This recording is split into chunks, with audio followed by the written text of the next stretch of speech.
This is the story of what happened after Stalin pillaged the tomb of one of the world's most notorious conquerors and a legendary curse that almost sent his own country into ruin.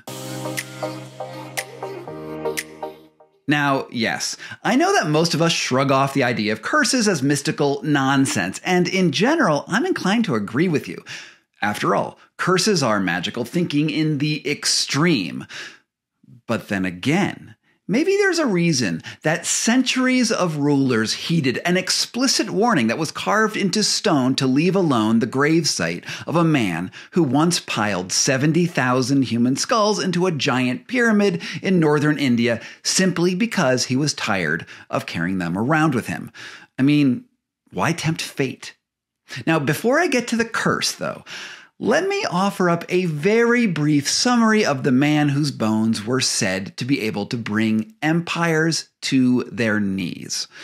Amur Timur, also known as Tamerlane in the West, was the scourge of independent kingdoms and empires from Europe to East Asia from 1336 to 1405.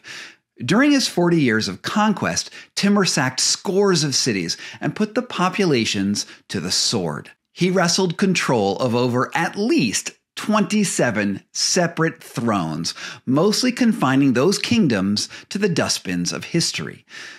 The best estimates that we have indicate that Timur's armies were responsible for the deaths of more than 17 million people, which at the time was a full 5% of the world's population. And he did that with swords, spears, and bows and arrows. This guy was a terrible, horrible murderer, and his empire stretched from Delhi to Moscow and Baghdad to the Chinese frontier. He left carnage behind wherever he went. But for anyone educated in the American system, Amur Timur is little more than a footnote in what appears as an endless succession of conquerors dating all the way back to Alexander the Great, through Genghis Khan, the Crusades, and ultimately the horrors of World War II. The only thing that I remember learning about Timur in my AP history classes in high school was that his name in the West was Tamerlane, which literally is a mealy-mouthed corruption of Timur the Lame, which is a weird thing to know about a man. You see, one of the greatest and most prolific mass murderers in history received several arrow wounds in his youth that severed 2 of his fingers and made him walk with a limp for the rest of his life. Suffice it to say, my history class completely failed me by focusing on only those things. This is the equivalent of learning only about George Washington for his terrible teeth or Roosevelt for his wheelchair. They're sort of missing the point. And yet, regardless of how little most of us know about Timur's life and times, suffice it to say he was indirectly responsible, and in some ways directly responsible too, for a lot of what unfolded in Europe and the Middle East and India in the centuries after his death, including an Islamic Golden Age, the Renaissance in Europe, and the rise of the great Mughal Empire. If you want to learn a hell of a lot about Timur's history, I'd like to recommend that you go check out the Timur Podcast by James D. I don't know what the full last name is. It's just James D. Dean, maybe. Anyway, it exhaustively chronicles the Mongol history from Genghis Khan to Timur and most of the exploits of Timur's early warpath. James is still in the middle of the production, but it is a wonderfully ambitious deep dive into the complex and insanely violent history of the Central Steppe horse archer clans that decimated the world time and time again. It's in the vein of Dan Carlin's Hardcore History, and I can't recommend it enough. And I'll post a link down below. Also, since you might be in the mood to subscribe to amazing channels, go ahead and like and subscribe to this one too. There's a button right down there somewhere. It's on the right side of the screen, and it's just simply calling out to you. Subscribe. Okay, I know that you came to hear about the curse, so here goes. After Timur had conquered and unified most of the Islamic world, he decided to ride all the way across Asia and conquer China next. If he won this war, his empire would reestablish and unify the vast territory once ruled by Genghis Khan. The Mongols would be back on top, baby, forever. Unfortunately for him, he was 69 years old and the trip killed him. People say he died of old age or that possibly he froze to death. Either way, the Timurid Empire was suddenly without a leader. But his heirs knew that his body would be a pilgrimage site for centuries to come, and he needed a fitting burial. Eventually, his corpse made its way to a tomb in Timur's capital city of Samarkand. It was called the Gur-e-Amir. You may have never heard of this mausoleum before, but it became later the model for the Taj Mahal, which you definitely have heard of. Outside the tomb was an inscription engraved in jade that read, "When I rise from the dead, the world shall tremble." I'm not sure of how people interpreted these words, but his body laid in peace for several centuries and was venerated by various people who lived in that part of Central Asia. But then, in 1740, another famous conqueror that you've probably never heard of, named Nadir Shah, considered himself Timur's protege, and he wanted to move the body closer to his own capital. I mean, it's a strange flex, but conquerors have a sort of a fascination with this sort of thing. I mean, even Hugo Chavez just opened up the tomb of Simon Bolivar just to show that, he could commune with the dead. So, yeah, that's a thing that conquerors do.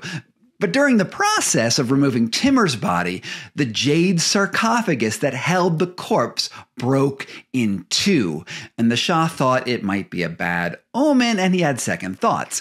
His advisors urged him to return the body to its original internment, and fortunately for Shah, he did. Now, fast forward to the 1940s, and Samarkand is now inside the borders of the Soviet Union, and Stalin wants to showcase the powerful cultural and military history of his communist utopia. An anthropologist in Moscow named Mikhail Gerasimenov had been making headlines around the world for his work pioneering a technique that reconstructed the faces of long-dead people from the shape of their skulls. With Stalin's nod of approval, he'd exhumed bodies of Ivan the Terrible and Yaroslav the Wise, and then recreated their facial features by carefully reassembling their musculature. This was the brave future of anthropology, where the living could once dead look upon the faces of the long dead. Like Nadir Shah, Stalin was absolutely fascinated with Timur's endless appetite for conquest and murder, and in fact, their names were sort of similar. Timur means iron, and Stalin means steel, so he felt like this sort of like spiritual connection. So he asked Gerasimenov to travel to Samarkand to bring back Timur's skull for an appropriate artistic rendering. When Gerasimenov arrived at the tomb on June 19th, 1941, now remember that date, he came across the original inscription that had turned so many would-be plunderers' blood cold. When Gerasimenov didn't show any sense of hesitation, it is said that 4 Uzbek guards attempted to block his path, and that the tomb was cursed, and he was mad. At this point in the story, I like to think that Gerasimenov looked a little bit like a villain in an Indiana Jones movie, ignoring an ancient curse just so that he could appease a violent dictator. No doubt, Gerasimenov was more afraid of disobeying a direct order from Stalin than from some dusty bones that had been undisturbed for the last 600 years. So Gerasimenov pushed past the guards and broke into the sarcophagus. When he did, the smell of rosewater filled the tomb's vault as the plunderers caught the scent of the ancient burial preparations, which had been undisturbed. Inside, they made out the contours of Timur's ebony coffin. Then, Gerasimenov noticed an inscription on the coffin's lid that no one had seen at least since the time of Nadir Shah, and maybe not since Timur's original internment. This one was even more to the point than the one on the tomb's outside walls. Here's what it said. "Whomsoever opens my tomb shall unleash an invader more terrible than I." Let that sink in for a moment. Not to be deterred, Gerasimenov opened the coffin and found what was left of Timur's corpse. Luckily for historians of ancient curses, he was kind enough to take some pictures of that grand event so that people could post them on the internet later. In them, he poses holding Timur's head. He admires what's left of the skeleton and generally has a grand old time plundering the ancient bones.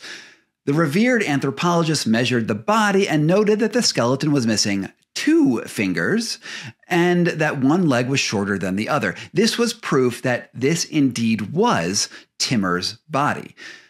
2 days later, Gerasimonov flew to Moscow with the skull so that he could begin the process of facial reconstruction.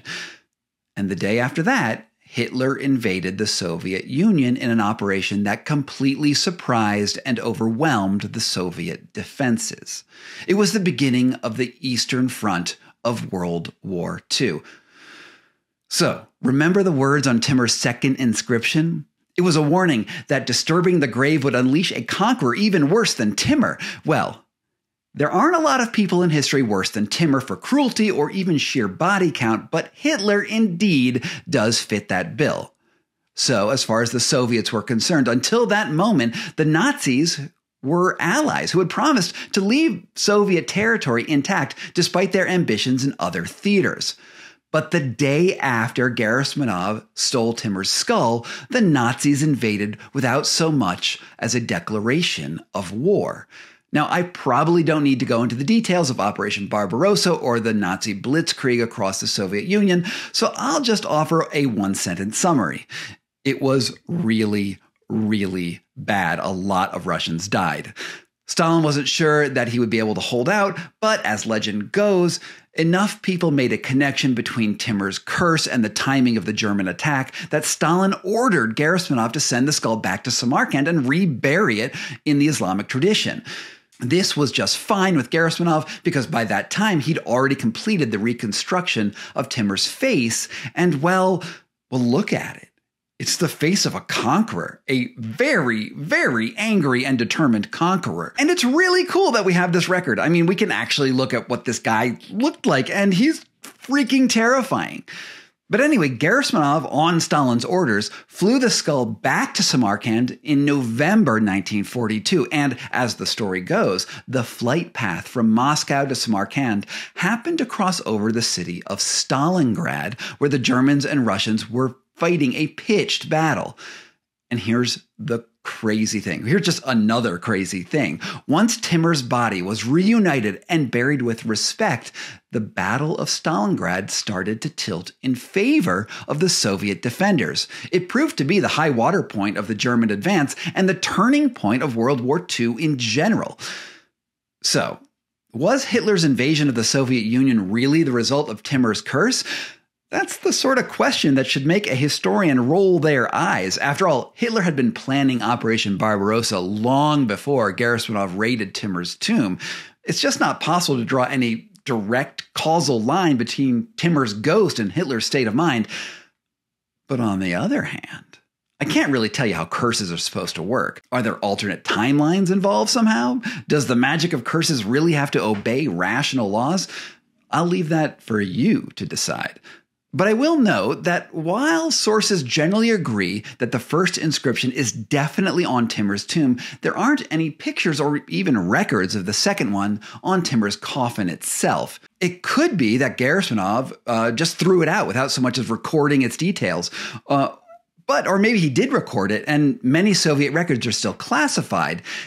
Also, archaeologists of that era weren't always super meticulous in their details, so it's hard to know for sure. But the dates do line up in a pretty eerie way.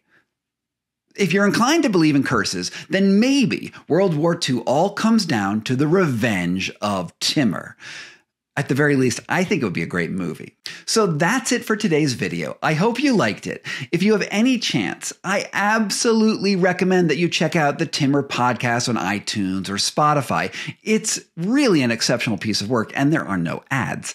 Also, while you're checking it out, I noticed that for some unfathomable reason, it only has 125 ratings. I find this absolutely insane to think that someone could put in hundreds of hours of work and to create a really, really cool product and only end up with a handful of people showing any appreciation. So my request to you is that if you go and listen to it, be a pal and give him a 5-star rating along with some kind words. For many of us creators, that's the only payment that we get for the work that we do, and I think he'd be super happy for your feedback.